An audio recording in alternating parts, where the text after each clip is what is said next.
This morning on a special Cinco de Mayo edition of The Dish, Chef Eddie Hernandez is here. Growing up in Mexico, he opened his own food stand just when he was 15 years old. His many careers have included rock and roll drummer. Let me talk to you after this, Eddie. We need a drummer in our band.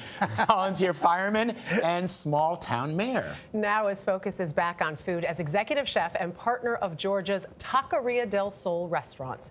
His food philosophy is summed up in his brand new cookbook, Turnip Greens and Tortillas. A Mexican chef spices up the Southern kitchen. And Chef Eddie Hernandez, again, here with us. Good morning. Welcome to The Dish. Thank you for having me. I am a regular at Taqueria del Sol when I'm in Atlanta, but tell us what we have here. It's a great Well, this is like a typical Cinco de Mayo spread that we do. You know, we got the grilled meat, you know, the churrasco with the chimichurri. We love to have pickled eggs, bread and butter pickles, some roasted vegetables, obviously chile rellenos. We got to have that. And salsas, of course. We can't live without salsas. And a fantastic drink as well, as I drop my fork all over the place. How about that? What's the drink? Tea. It's called the Eddie Palmer. tea and tequila. And guess what? It's the Kentucky Derby. And that's where the thing came from. I was watching the movie, and one of the actors said, Eddie Palmer, Arnold Palmer is for everybody. And I go, I'm going to use that line. So your love of cooking and you started cooking, a lot of that came from your grandmother. That's correct. Cello. You got her name right. Yeah. Cello, yeah. That's what everybody called her. She was a wonderful woman, excellent cook. And the funny thing is, like, she never had any training. She just cooked whatever she wanted. She loved to grow her own vegetables.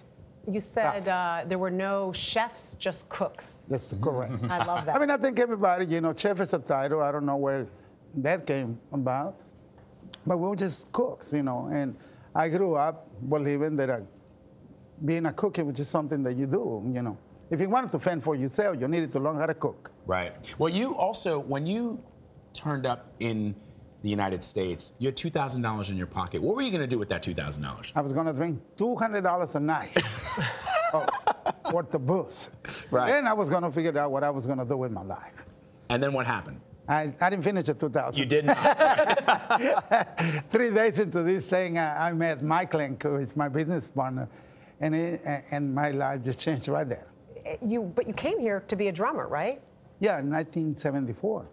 I went to Houston, and we had a chance to talk to a recording label there, and I wanted to be a big rock star and travel the world, except the talent was not as big as the dream.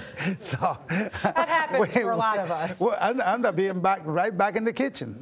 So the title of the book is so interesting because turnip greens factors into your story. Somebody came to you with a basket of turnip greens and said, do something with this. Yeah, it was a name named Bobby Avery, who was one of our first customers in 1987. And he says, you can make these things better. So I did. But the first bag went to waste because I didn't know what to do with it. Right. I didn't know what they were. So you didn't even know what they were because you don't have them. I actually went to Mike and says, what is this? He says, turnip greens. And I go, okay, what do you do with it? He goes, what you cook it? you make it into Yeah, so he gave me a tour of a lot of meat and three places in Atlanta, and I figured out what they were doing. And then I decided to do it the way I would cook him if I was in Mexico and change him. And it's why everything tastes so good, because there is that Mexican touch in all of it. I'm going to have a little bit of this Mexican. I'm going to have you sign our dish, and as I do, I'll ask you if you could have a meal with anyone, past or present, who would it be? There's two persons that I will have a meal with, and that's my mom and my grandma.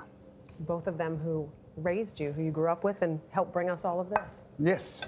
Chef Eddie Hernandez, thank you so much. Thank you for having me. Thank you, Chef. And if you want more on Chef Eddie Hernandez and The Dish, you can head to our website, cbsthismorning.com.